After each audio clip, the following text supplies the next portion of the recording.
So we start out with the Ranger. We've got the normal, regular, class features and everything. Nothing really stands out here as super different from what we're used to. Starting equipment, same thing. Very normal for 5e.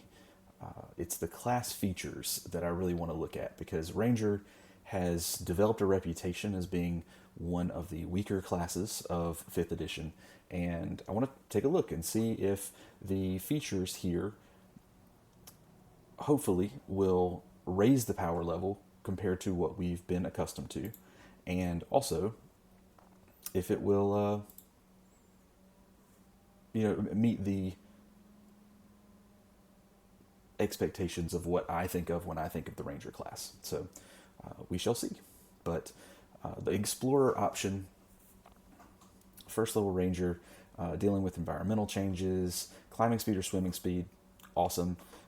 Advantage on checks to track a creature, also awesome. I love how that's not tied to a specific terrain, like you see some. And your speed isn't halved when you move through non-magical or magical difficult terrain. That's pretty great too. You do suffer other penalties. So I guess if you took damage from the terrain, or if it was really difficult and you would stand to gain exhaustion or something, then that you would still be susceptible to. That's pretty cool. A cool, strong feature that isn't game breaking. Mystic Mark. First, 6th, 13th, and 17th. Hitting a creature with an attack roll, mystically mark it as your favorite query. Query? That word's always weird.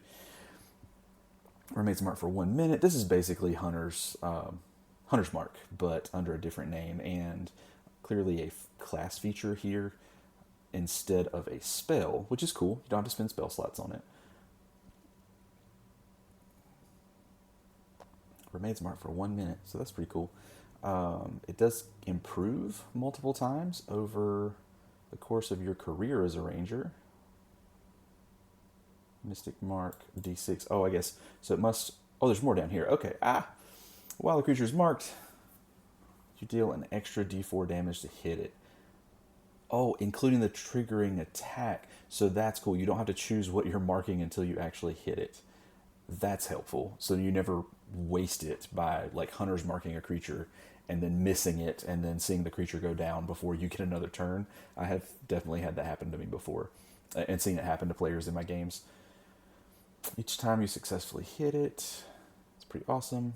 Number of times equal to your proficiency bonus, regain on a long rest. And the damage increases with Ranger levels. So probably a little weaker than Hunter's Mark at first level, but grows stronger as you go on. And it does have some perks, not having to choose who you're marking before you hit, so gaining the extra damage immediately. Also, it looks like not having to spend an action at all, so not even a bonus action. It just happens as part of the attack, which kind of brings it in line action economy wise with like a Divine Smite, for example. Very cool. I like it. Martial action, second level Ranger feature, lets you use bonus actions to do special stuff. They don't get as many of these as the fighter. We've got aim, which lets you double your proficiency bonus for the first attack roll against a target. That's pretty sweet. Quick strike lets you, if I remember correctly, lets you take 2 attacks with your bonus action instead of just 1. You still don't get to add your ability modifier to the damage, but that's still an extra attack. And if you've got some kind of damage rider, that helps immensely. Damage rider, including the first level, or the Mystic Mark that we saw earlier. Definitely cool abilities. I wonder how much we'll see the martial actions expanded over time. It seems like a really cool design space that is ripe for expansion in future splat books, which is pretty cool. We could also, even see more of these in the initial Tome of the Valiant book. We'll see. But these are the ones that you can reference freely if you're creating products for the game, third-party products for the game, which is cool. Spellcasting, second level, enhancing martial product, primordial spells. We'll go glance at the primordial spells later, but the spell slots, they're half-caster, just like traditional 5e. I know some of the D&D 24 playtests have put their first level spells, or their spellcasting starting at first level, if I remember correctly. And this keeps the traditional second level beginning the spellcasting. But I actually think I like this better. When you're starting a new campaign with new players, spells can be some of the more complicated pieces to teach people, and holding off on those until second level can be really helpful. That's kind of a niche thing, but I tend to lean toward ease of teaching the game to new players over a lot of other things. Let's see, are they...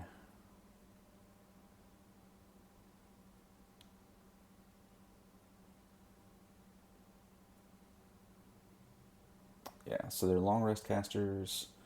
For circle or higher, circle is something I'm really going to have to get used to saying, because I've been using spell level since, forever ago. And I have always had the critique that character level and spell level not lining up is a confusing piece for new players. And so I'm kind of glad that the name changed in this version of D&D, this spin-off of 5e. But it's still going to take some time to get that vocabulary to come out right, instead of switching back naturally or accidentally. They're still wisdom casters. That's awesome. You can use a druidic focus. Also very cool. Pretty normal stuff there, though. I guess the biggest difference is they'll have access to the primordial spell list, which I presume is the same as the druid. So it might be easier to get something like Shillelagh at second level for a ranger, rather than having to take like a Tasha's alternate class feature or multi-classing for something like that. I've heard people say that's kind of a trap build anyway to focus on Shillelagh, but I like the idea at least to go super wisdom focused and use that as your attack modifier. Ranger subclasses, 3rd, 7th, 11th, and 15th. We've got the Hunter or Packmaster. Cool. I really thought... Well, we'll look at both of those, I guess. I thought when I was looking earlier, I only saw one subclass, but maybe there are two and I just missed one. But another thing that I believe I've noticed as I've gone through here is that all of the subclass levels across classes appear to be standardized. So 3rd, 7th, 11th, and 15th appears to be the same across every class. I may have missed an exception, and maybe I just happened to see the exceptions where they line up. But if they are standardized, I love the design space that opens up for the game. Being able to create subclasses that could be taken by multiple different classes is really cool. A cool homebrew option might be allowing players to take a subclass from another class. These are all cool things that I can imagine doing with the system that would be a little clunkier with traditional 5e, and it's one of the things that D&D 24, 1D&D, whatever they're calling it now, had played with at one point in their playtesting material, but I think they went away from it to try to maintain compatibility with previously published subclasses. But I like that Kobold Press has taken the stand to say, no, we're going to go with standardization here. And I like some of the cool things that they can do with it. I actually made a video about this on YouTube a while back, kind of outlining why it could be a cool idea to standardize these. And I'll link that in the description of somewhere, wherever this ends up being posted. But it's cool. I really like that. It seems very minor, and for most people it's probably not a big deal, but I think it has a lot of potential to be cool. Calling spells. This is another thing that when I first glanced at this class, I thought this was going to be something related to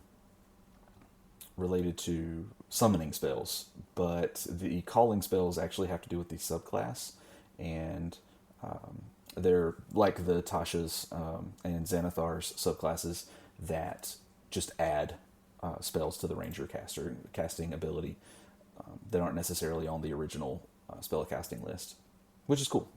Also cool. Good carryover. Improvements.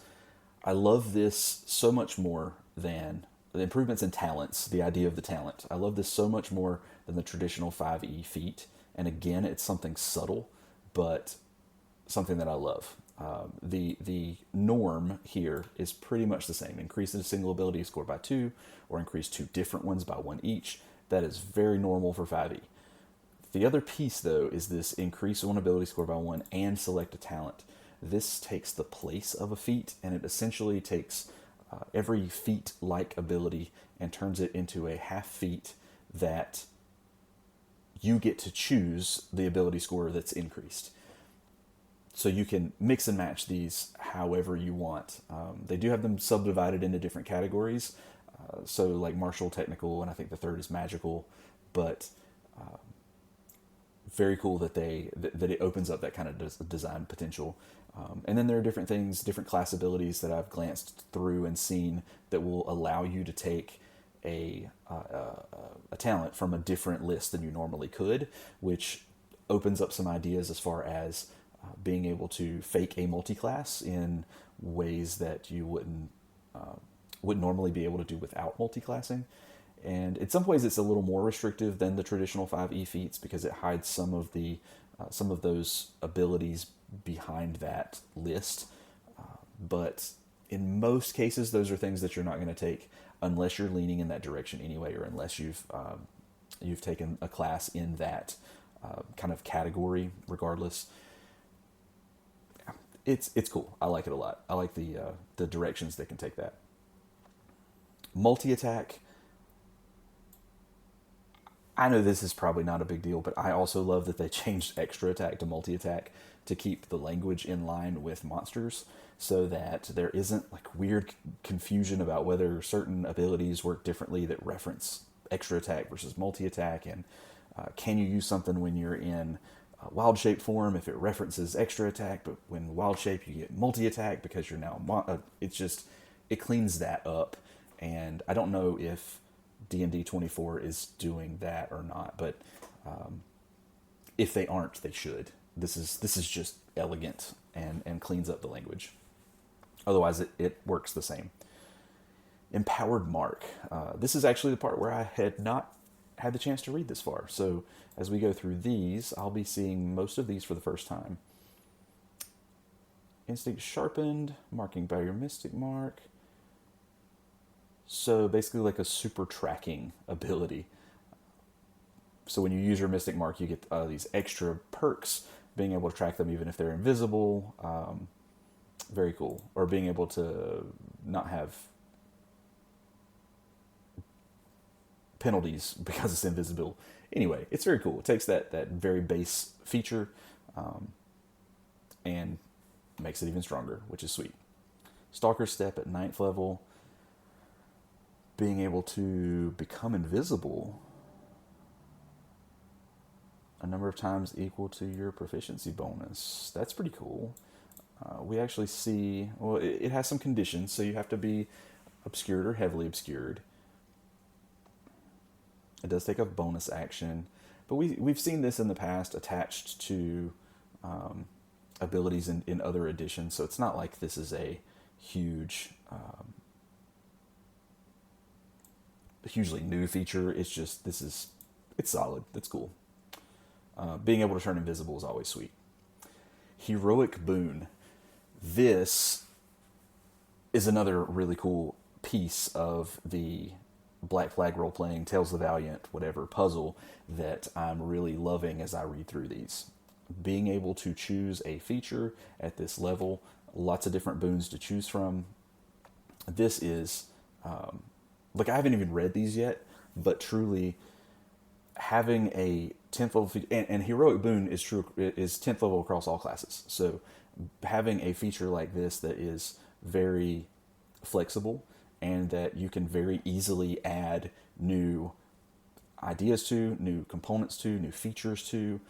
You can add features to a new splat book that you could take by multiple classes. Like, there's just a lot you can do to expand this without changing the base class.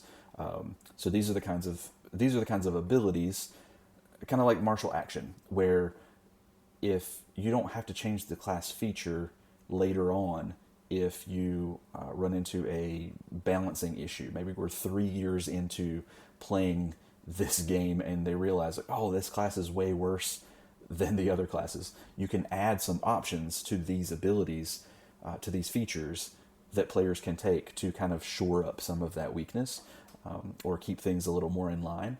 And you don't have to actually change the core class features. You just say, hey, like, here's some new options. And that makes it a little less jarring to a table that's trying to stick to the same traditional rules. I love Tasha's and what it did to change classes, but this makes that process of changing some of the classes and adding some additional abilities very, just very streamlined and easy to do without being so jarring. Keensense. Keensense is 10 feet. Now, Keensense, I actually don't recall what that does. I feel like I've seen it somewhere, but I'm going to take a note to come back to that. Come back to that in a few minutes. Strider movement never provokes opportunity attacks, and you have an advantage on any check to resist an effect that would cause you to become grappled, restrained, or paralyzed. That is awesome. So it should be awesome. It's an 18th level ability, right? But never provoking opportunities attacks is sweet. And also gaining advantage on anything that would reduce your movement, that just makes you super, super mobile. I started to say flexible. Mobile. It's really cool. I like it. Epic Boon, we've got Foe Slayer. So we've only got one option here. But again, this is another place similar to Heroic Boon, and similar to the martial, what was it called? The martial action, where we're seeing a really short list here, but there is so much opportunity for them to add additional options in later supplements that I just think this frees up so much design space. It creates so much design space for them to use. It's really nice. Being able to add your wisdom modifier to the attack roll or the damage roll of each attack you make against a creature. That's cool. I like it. I mean, you're looking at your wisdom modifier being probably, it's your secondary ability. You're probably looking at 16 or so by the time you hit 20th level. We'll say it's 18. Say you've brought your secondary ability up to 18. 18. You got +4. You can add to attack or damage. That's pretty nice. I wish I knew. So I guess my question with this would be, do I need to specify that before I roll the attack roll? Or can I wait to see if the attack roll would hit before I decide? If I get to wait, then this ability is amazing. If I have to choose ahead of time, I don't like it as much. But again, it's Epic Boon. There's only one option.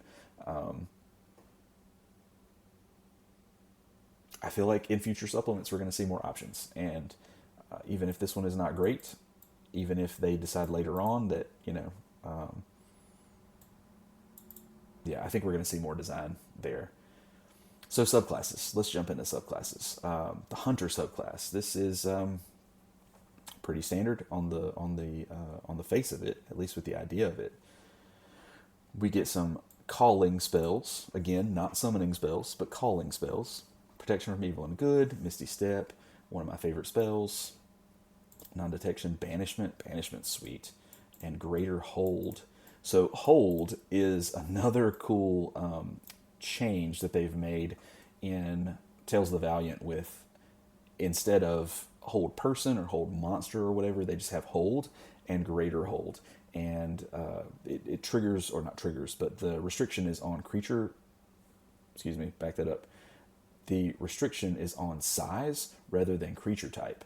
So you don't run into these awkward moments with players who are like, hey, I'm going to cast hold person on this humanoid looking creature, only to find out, oh, it wasn't actually the humanoid type, and therefore your spell fails immediately. Size is a pretty easy visual cue that you can use it just reduces confusion, and that is kind of a running theme in this edition, is just reducing confusion, or in this game, reducing confusion, and I really appreciate that about the design of these things. Killer Instinct, bonus action, learn the creature's immunities, resistances, and vulnerabilities, or you learn if it has none. That is incredibly helpful. Incredibly helpful. You can do it a number of times. Do a long rest. Wow. I feel like that might be... It doesn't seem overpowered, but just as a DM, I keep thinking of like times that I want players to be kind of guessing what the monster's vulnerabilities are, or attempting to figure it out in other ways. This kind of is the easy button, or gives the easy button to that kind of challenge. I don't know if I love that. But on the other hand, if you're doing a good job as DM, you should be giving clues to those anyway. So if you've clued your players in on enough of those resistances ahead of time, it's really only going to take them a round or two to figure out the rest. And so there's a part of me that doesn't love that it's the easy button. Like, the monster doesn't even get a save the way this is worded. But I still appreciate what it does. And it is on a subclass. So it's not like every single ranger in the world gets that. It's only the hunter. I get behind that. It's cool. I like it. So Relentless Pursuit, your tenacity wears down even potent foes. You hit a creature with a weapon attack, do extra damage if it's below its hit point maximum. Okay. Extra damage equal to the amount of your Mystic Mark. Deals at your level. Oh, okay. So it scales with Mystic Mark. So at 3rd level, you'd be adding like 2d4. And it would, assuming you had it marked and you were doing... yeah, okay. That's cool. I like that. And that's like always turned on because... Well, not always. As long as it's taken at least one hit before. If it's below hit point maximum, then you're getting that extra damage. That's pretty sweet. I like that. A little damage boost that doesn't seem super overpowered, but you'll definitely, it'll be noticeable over time. Favored foe. Here we get the actual favored foes. Part of your long rest. Spend time reviewing your research. Choose a type of enemy. Oh, I love that you can choose after a long rest. So when you have an idea of what you're going to be fighting soon, you can rest and study your research, and then have your special ability key on that creature type. That's pretty sweet. They have disadvantage against you, and you have advantage on saves against being... Okay. So it's more of a defensive ability, that's cool too. I'm just used to the favored foe being an attack type ability that improves your offense. But I guess you as a hunter, you've got so many other offensive abilities. It's all good either way. Good to have a defensive ability. All right, no escape.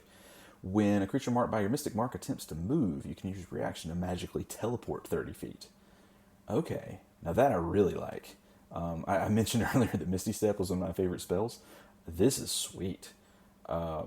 And this is not a certain number of times per day. I mean, I guess it technically is as a secondary times per day limit because it's tied to Mystic Mark, and that's in turn tied to your proficiency bonus. But as long as you have something Mystic Marked, then you would be able to teleport anytime it moves. And you have a reaction to use to teleport closer to it. I love this. I love that a lot. I mean, yeah. That's an amazing ability. Predator's Shield. When you take damage from a creature, you can use your reaction to supernaturally ward yourself against that creature for a short time. You have resistance to all damage dealt by the target for 1 minute, including resistance to the damage dealt by the triggering attack. So I like that it gives you resistance to the attack that triggered this. So again, being able to use this feature immediately when you get hit means you won't waste it on an attack that you think is coming, but then say you prep for that attack and then your opponent rolls a nat 1 on their turn, but then you've wasted your ability that you only get once per long rest.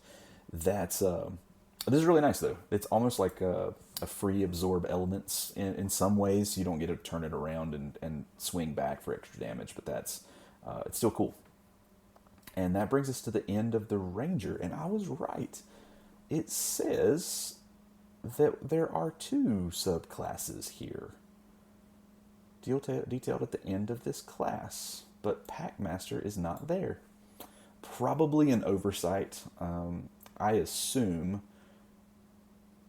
Well, I started to say they might edit that out, but I think this has already been released into Creative Commons, so I guess editing that out wouldn't matter that much. But maybe they'll add it in a future version so that we have access to the Packmaster. I'm assuming that is the animal companion subclass, like the Beastmaster, which I would love to see because that's a cool take on the Ranger, but clearly we're not going to see it in this document. So let's do a quick search for Keensense because, like I said, I don't know what that means actually. I wonder if it would be here. Oh, that's conditions.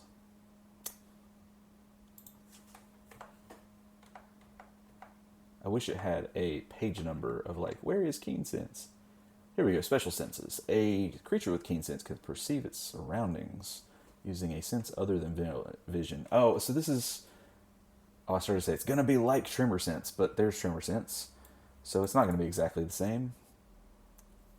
If a creature has no other form of sensing, it has a parenthetical note to this effect, indicating the radius of the Keensense defines the maximum range of its ability to perceive the world.